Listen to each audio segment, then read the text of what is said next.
Давайте обсудим главную причину лишнего веса у детей. Тут можно услышать много интересных мнений. Ребенок малоподвижен, слишком много смотрит телевизор, он ленив, ест слишком много углеводов. Это, кстати, правда. Но все это не первая причина. Углеводы — вторая по важности. А вот первая причина — это перекусы. С 1977 по 2014 значительно увеличилось число перекусов. Этим занимаются не только дети, но и взрослые. Проблема перекусов вот в чем. Существуют различные гормоны, выделяемые в желудок и особенно в тонкий кишечник, вот сюда. Эти гормоны активируют и стимулируют выработку инсулина после еды. Так что дело не только в углеводах. Дело в том, что ребенок перекусывает между приемами пищи. Из-за этого инсулин постоянно высокий. Все, в чем есть хоть сколько-то калорий, стимулирует инсулин. А инсулин предотвращает расходование жира и приводит к запасанию жира. Вот вам первая причина — частые приемы пищи. И вторая причина, конечно же, углеводы. А если объединить углеводы с перекусами, совсем беда. Вот что чаще всего дают детям, чтобы они перекусили. Йогурт. И речь не о простом йогурте, а о йогуртах со вкусами, о ванильном йогурте. 110 грамм йогурта дают 13 грамм сахара. Дальше. Попкорн. В нем мало жиров и клетчатки, и очень высокий гликемический индекс. Он очень быстро превращается в сахар, повышая уровень глюкозы в крови. Дальше яблочное пюре. По сути, это концентрированный сахар. Чтобы его приготовить, берут яблоко, всю эту клетчатку и пастеризуют его. Получается очень высокий гликемический индекс. Четвертое — энергетические батончики. Например, в батончике мюсли 19 грамм усваиваемых углеводов. Перебор. Далее, сок. Это тоже перекус. Вы пьете концентрированный раствор сахара из фруктов.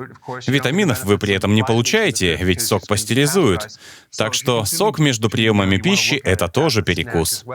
Пожалуй, это даже худший перекус из всего списка. Итак, переходим к шестому. Крекеры с арахисовой пастой. Проблема арахисовой пасты в том, что в нее обычно добавляют сахар. Решите купить арахисовую пасту? Читайте этикетку. И, конечно, у крекеров очень высокий гликемический индекс. И, наконец, яблоки. Тут вы скажете: погоди, яблоко — это фрукт. Селекция фруктов привела к тому, что они стали очень сладкими. В среднем в яблоке содержится 19 грамм сахара. И это, скажу я вам, слишком много. Кстати, до того, как я перешел на кето, у меня живот висел над ремнем, а я не ел ничего из этого списка. Но яблок я точно ел много. Так что поговорка «ходить к доктору лень, ешь по яблоку в день» — это ложь. Так что выбросьте яблоки и даже не думайте о них. Нынешним яблокам не место среди здоровой еды.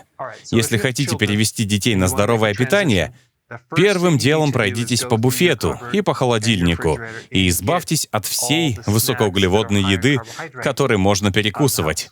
Убедите детей, что от всего этого нужно отказаться.